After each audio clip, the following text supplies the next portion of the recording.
مساء الخير عليكم اخواتي، رمضان كريم. اليوم نقدم لكم كيفيه بنينه ان شاء الله تعجبكم.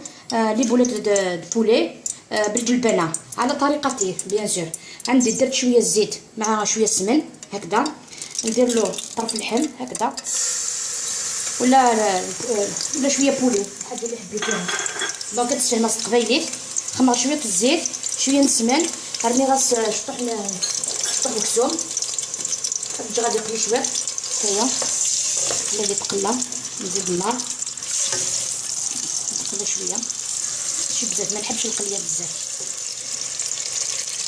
الملح ندير شويه ملح، ما نكثرش خاطر المرقه بيضاء تجي الملح باين فيها، نخليها يتقلى.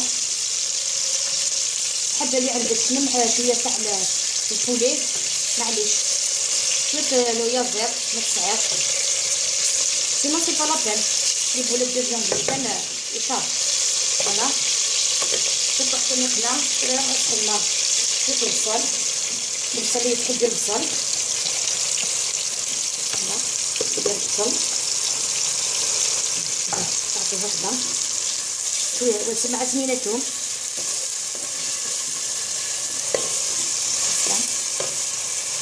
ندير فلفل اسود بالخل،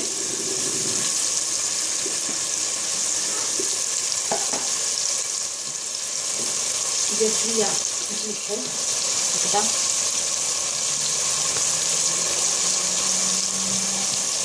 شويه لي زيتيس تاعها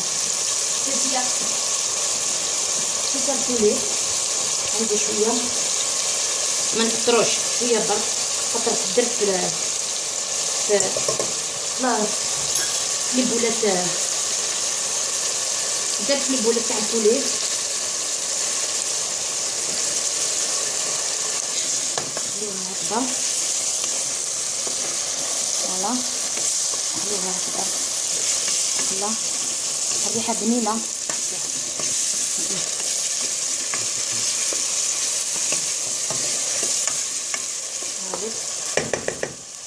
نمرقو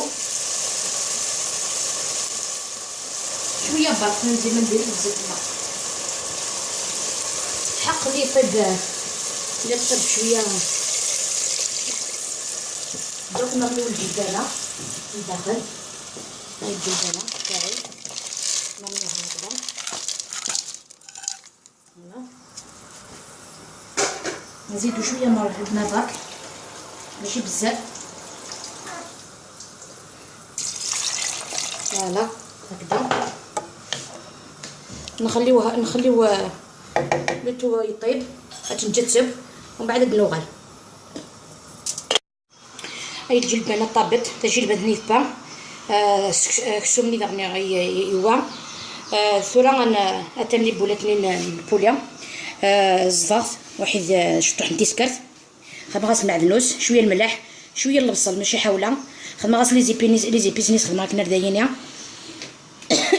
شويه طيب الفلفله بركان استخدم غادي من اللالين خطرت تنجمع واحد نسنت نعاود بالعربيه.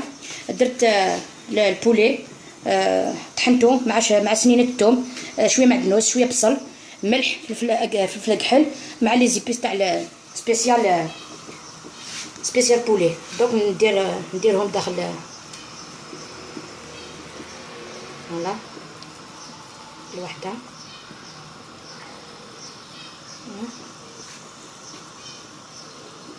نخليهم يطيبوا بعد نشوفوهم في الطبق تقديم.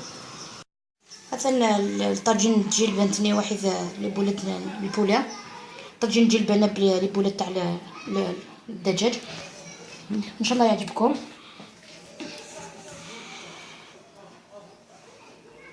هاولي ان شاء شاء الله يعجبكم. المرقه لازم تكون خفيفه برك ماشي بزاف. صحه فطوركم، الى اللقاء، الوصفه القادمه ان شاء الله.